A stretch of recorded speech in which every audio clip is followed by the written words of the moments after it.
BJP का असली चेहरा अब लोगों के सामने आने लगा है। ये बड़े इन्होंने देशभक्ति के गाने गाए, हाँ सबका साथ सबका विकास के नारे दिए, करप्शन फ्री सरकार की बात करी। रेवेन्यू में वो करप्शन है जो आज इतिहास में कभी नहीं थी। हम मांगते हैं कि हमारे स्कूल खोल दो, लेकिन एलजी सरकार जो है शराब की नई दुकानें खोल देती है। ब्यूरोक्रेट्स जो हैं वो पैसे खा रहे हैं और लिकर माफिया के साथ मिलकर शराब की दुकानें खुल गई।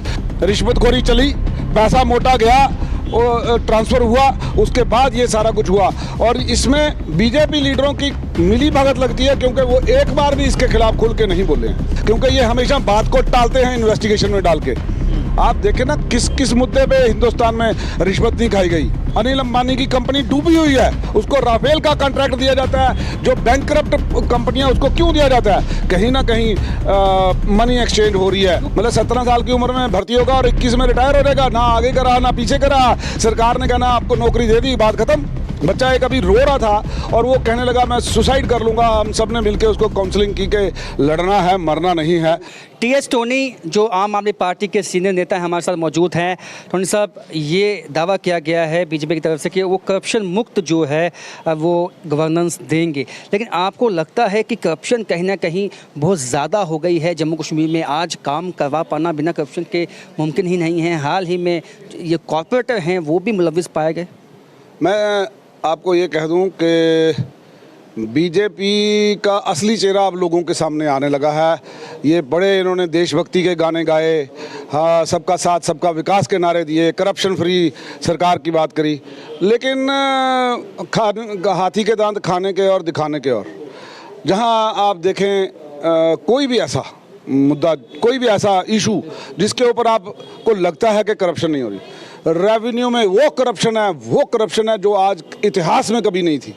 आज आप देखो, आपको देखें कि पूरे लोग जो जितने हैं वो सारे के सारे जम्मू कश्मीर में हमारा स्टेट का रुतबा छीन लिया और हम ये यूटी बना दिया।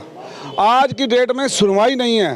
हम मांगते हैं कि हमारे स्कूल खोल दो, लेकिन एलजी सरकार जो है शराब की नई दुकानें खोल देती है। इसके साथ साथ जो बात नहीं, और मैं बता कैसे खोल देती है, क्योंकि वहाँ पे वो ब्यूरोक्रेट्स जो हैं वो पैसे खा रहे हैं और लिकर माफिया के साथ मिलकर शराब की दुकानें खुल गई। कोई जम्मू का नेता ने किसी ने मांग नहीं की कि हमको शराब का ठेका खोल दो या हमें शराब के दुकानें चाहिए, क्योंकि रिश्वतखोरी चली, पैसा मोटा गया, ट्रांसफ़र हुआ, उसके बाद ये सारा कुछ हुआ। और इसमें बीजेपी लीडरों की मिली भगत लगती है, क्योंकि वो एक बार भी इसके खिलाफ खुल के नहीं बोले हैं। इसके साथ साथ जो सब इंस्पेक्टर भर्ती अभी विवादों में आ गई है और कह रहे हैं, उसमें एक अखबार में लिखा है कि 40 करोड़ से ऊपर का स्कैम निकला है। और अभी गवर्नर साहब ने कहा है उसको कि भाई इसको पूरा इन्वेस्टिगेट करें और इसको किसी को बख्शा नहीं जाएगा। हम देखना चाहते हैं कि वाकई कोई ऐसे लोगों को सामने लाया जाता है कि नहीं, कि यहाँ सिर्फ ये भी एक जुमला है, क्योंकि ये हमेशा बात को टालते हैं इन्वेस्टिगेशन में डाल के। आप देखें ना किस मुद्दे पे हिंदुस्तान में रिश्वत नहीं खाई गई।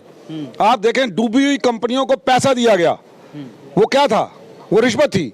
अनिल अंबानी की कंपनी डूबी हुई है, उसको राफेल का कॉन्ट्रैक्ट दिया जाता है। जो बैंकक्रप्ट कंपनियां उसको क्यों दिया जाता है? कहीं ना कहीं मनी एक्सचेंज हो रही है। जो ये बातें निकल के आई हैं कि बच्चों ने 10 लाख, 15 लाख, 20 लाख, 25 लाख सब इंस्पेक्टर के लिए दिया, कैसे देखते हैं? मैं वही कह रहा हूँ ना, जो बच्चा पढ़ लिख के, आज अभी हम अग्निवीर के सिलसिले में प्रोटेस्ट कर रहे थे और अग्निपथ स्कीम है, हालांकि आपको लगता है उसमें भी कहीं ना कहीं जो है इनजस्टिस हुआ यूथ के साथ? देखिए, कोई थोड़ा जो इनजस्टिस है, मतलब 17 साल की उम्र में भर्ती होगा और 21 में रिटायर हो जाएगा। ना आगे का रहा ना पीछे का रहा। सरकार ने कहना आपको नौकरी दे दी, बात खत्म।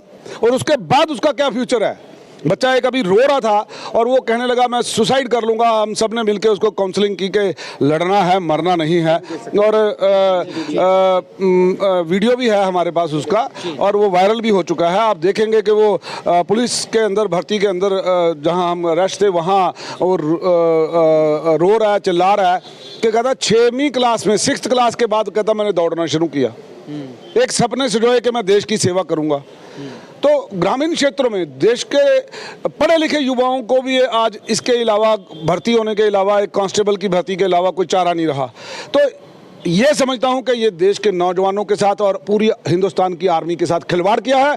और वो पिट्ठू हैं, सरकार के जो लोग आज इसका समर्थन करते हैं वो पिट्ठू हैं, वो अंधभक्त हैं, वो देश प्रेम नहीं करते, वो सिर्फ बीजेपी प्रेम के अंधे होकर वो इसका समर्थन ऐसे में सेना अध्यक्ष ने भी तो ये कह दिया कि इसको रोल बैक नहीं करना चाहिए। नहीं, मैं कह रहा हूं ना, उसको अपनी सेना अध्यक्षता बचानी है, उसको बने रहना, वहां पे टिके रहना है। इसके बाद वो अपनी, मैं कह रहा हूं उनकी मजबूरी है, वो बेल्ट फोर्स के लोग हैं, वो किसी भी सरकार की स्कीम को अपोज नहीं करेंगे। आप उनकी मजबूरी समझें, वो नहीं कह सकते। हमको तो डेमोक्रेटिक राइट है ना, हिंदुस्तान के संविधान ने दी है हमको वो ताकत के, अगर कोई नीति देश के विरुद्ध है, देश की जनता के विरुद्ध है, तो उसका खिलाफत की जाएगी। आपको मैं ये बता दूं और मैं ये चेताना चाहता हूं प्रधानमंत्री और उनके सभी पिठलग्गुओं का कि किसान आंदोलन से भी बड़ा आंदोलन बनेगा। ये जन आंदोलन बन गया है आज पूरे हिंदुस्तान में। आज गोदी मीडिया कह रहा है इसका बड़ा ज़्यादा असर देखने को नहीं मिला भारत बंद का, लेकिन आप देखना भारत बंद क्या, पूरे दुनिया में आपकी थू थू हो रही है कि ऐसी स्कीम ला रहे हो। आप 2 करोड़ नौकरियों की बात करते थे, आपको 8 साल हो गया, 16 करोड़ लगने चाहिए थे, उसके ऊपर कोई बहस नहीं है। हिंदू मुसलमान करके ध्यान को भटका के तो ये अपने वक्त निकाल रहे हैं, राजनीति कर रहे हैं, खिलवाड़ कर रहे हैं नौजवानों से। और आप देखें शहर की सड़कें बेच रही हैं, वो भी बंदा जम्मू से नहीं है, वो भी बाहर से लाया गया एक ठेकेदार, जिसका कहते हैं कि बड़ा असर सूख से के जो लोग हैं उनके साथ रिश्तेदारी है, जो आज यहाँ के मुखिया हैं रियासतों में उनके रिश्तेदारी में है वो, और उसने सारा सड़कों का ठेका ले लिया। गाड़ी जहाँ खड़ी होगी वो चेपी लगा देते हैं, पार्किंग होगी, वो पार्किंग का भी एक स्कैम है।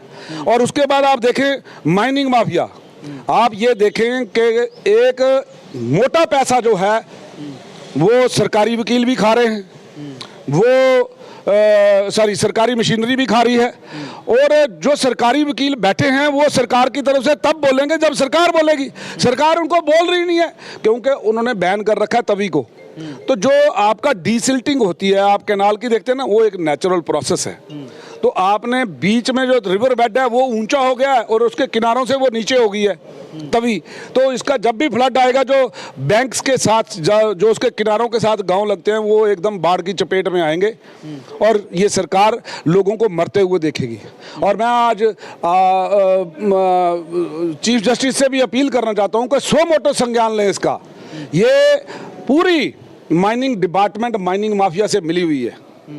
एक गरीब ट्रैक्टर ट्राली को आप 90 आम आदमी पार्टी इस मुद्दे को लेकर सड़कों पे आएगी अब आने वाले दिनों में? बिल्कुल, हम ऑलरेडी सड़कों पे हैं, आज भी सड़कों पे थे, आज भी हमारी उनकी अंग्रेजों जैसी दमनकारी। तो आपको लगता है कि जो ये करप्शन के मामले हैं ये कहीं ना कहीं साइडलाइन कर दिए गए हैं? महंगाई का मामला साइडलाइन कर दिया गया है, माइनिंग का मामला जो साइडलाइन कर दिया गया है, और जो आपने कहा कि जो एक पोलराइज करने की कोशिश है? बिल्कुल, सिर्फ ध्यान भटकाना है, हिंदू मुस्लिम करके ध्यान भटकाना है।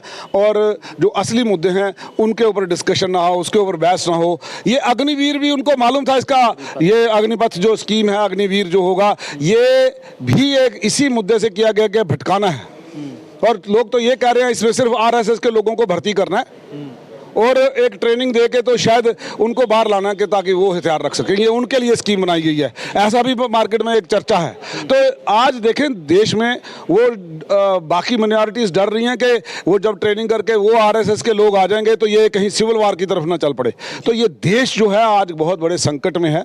हम लोगों को अपनी पार्टी पॉलिटिक्स से ऊपर उठ के सभी लोगों को इकट्ठे होके ये जो जन विरोधी नीतियां हैं मोदी सरकार की, ये जो करप्शन वाला रजीम दिया है पूरे रियासत में, 70 सालों में इतनी करप्शन नहीं हुई जितनी इस वक्त मुंह सर चढ़ के बोल रही है। जी। आप देखें रियासत के अंदर हाल क्या है। अगर जनाब रिश्वत ना हो तो माइनिंग माफिया चल जाए, अगर रिश्वत ना हो तो आपका टोल प्लाजा का माफिया चल जाए, अगर रिश्वत ना हो, क्योंकि गडकरी साहब ने कहा 3 महीने में उठा देंगे, आज 4 महीने हो गए आज तक नहीं उठाया। मैं पूछना चाहता हूं अगर रिश्वत ना हो तो लिकर माफिया चल जाए, अगर रिश्वत ना हो तो जनाब कंट्रैक्टर माफिया बाहर से आके यहाँ पे चला ले। हमारे लोकल 1 लाख कंट्रैक्टर्स को इन्होंने सब कंट्रैक्टर बना दिया है। तो आज मुझे बताए ना कहाँ है वो? ये रिश्वतखोरी ही है जो सर चढ़ के बोल रही है इस रियासत के अंदर। और प्रेजेंट जो एलजी की सरकार है बिल्कुल विफल हो चुकी है। हमें और कोई यहाँ पर ना पहले एडवाइजर थे 4, वो भी गए, अब ना एडवाइजर हैं। एक गवर्नर जो है कितने महकमे संभाल लेगा? आप मुझे बताएं, ये रिश्वत नहीं होगी? और पूरी जो सरकारी मशीनरी है वो रिश्वत में इस वक्त बुरी तरह लिप्त है। जो बाहर से खासकर जो नए यहाँ पर लोग आए हैं, मैं सुन रहा था कि तहसीलदारों का रेट लगे पड़े हैं, इसलिए वो लिस्ट नहीं निकाल रहे अभी तक। अभी तहसीलदारों की ट्रांसफ़र पिछले 6 महीने पहले होनी थी, लेकिन वो पैसे पूरे नहीं पहुँच रहे हैं, तो इसलिए तहसीलदार ट्रांसफ़र नहीं हो रहे हैं। और हालांकि तहसीलदारों की कंप्लेंट है कि वो लूट रहे हैं यहाँ पर, एक फर्द नहीं बन रहा बगैर पैसों के। जाओ कटवाओ, अगर नहीं है रिश्वतखोरी तो फिर बताएं। जी बहुत बहुत शुक्रिया। तो जिस तरह से ये टी.एस. टोनी साहब ने बोला है, 70 साल पिछले ऐसी करप्शन उन्होंने नहीं देखी जम्मू कश्मीर में, जो अब जो पिछले कुछ सालों में देखने को मिली है। क्योंकि जो कॉन्ट्रैक्टर्स बाहर से आए हैं, माइनिंग माफिया है, लिकर माफिया है, ये जो है ये साफ दिखाता है कहीं ना कहीं करप्शन जो है वो पीक पे है। वहीं जो सियासी पार्टियों के जो कॉर्पोरेटर हैं वो भी, उनके भी नाम अब सामने आने लगे हैं कि करप्शन में। तो ये दिखाता है कहीं ना कहीं करप्शन पे नकेल कसने की बात तो की जाती है, लेकिन अभी तक सफलता उसमें हुकूमत को नहीं मिली। फिलहाल मेरे साथ इतना ही, देखते रहिए बाहु एक्सप्रेस।